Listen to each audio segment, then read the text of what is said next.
நடிகர்கள்ல அரசியல்வாதிகளை ஆக்கி பார்க்கணும் அப்படிங்கிறதெல்லாம் அப்படிலாம் கிடையாது. நல்லவனை ஆக்கி பார்க்கணுங்கிறது தான் நோக்கம். உங்களோட நீங்க அட்ஜஸ்ட் பண்ணி ஒரு வாழ்க்கைய உங்க மனைவியோடையும், உங்க குழந்தையோடையும், உங்க தாய் தந்தையரோடையும் ஒரு வாழ முடியாத வாழ்க்கைய ஒரு தனி வீட்ல நீங்க வாழ்ந்துட்டு இருக்கீங்க. உங்கள சேர்ந்து உங்கள பெத்தவங்களே அட்ஜஸ்ட் பண்ணி உங்களால வாழ முடியாத வாழ்க்கை வாழ்றப்ப, ஒரு பொது வாழ்க்கைக்குள்ளார எல்லா செயலும் அர்ப்பணிக்கணும். எல்லாத்தையும் அர்ப்பணிக்கணும். உங்களோட ஆசாபாசங்கள் எல்லாத்தையுமே விட்டு விலகி நிக்கணும்.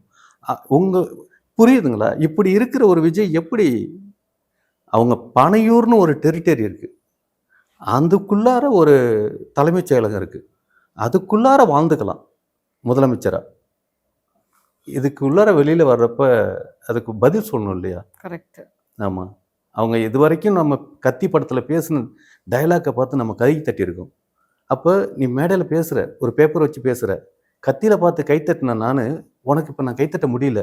அது படம் சார். இது வந்து நிஜ வாழ்க்கை. நிஜ வாழ்க்கையில அப்ப நிஜ வாழ்க்கையில நீ டம்மிங்கிறது தெரியுதா?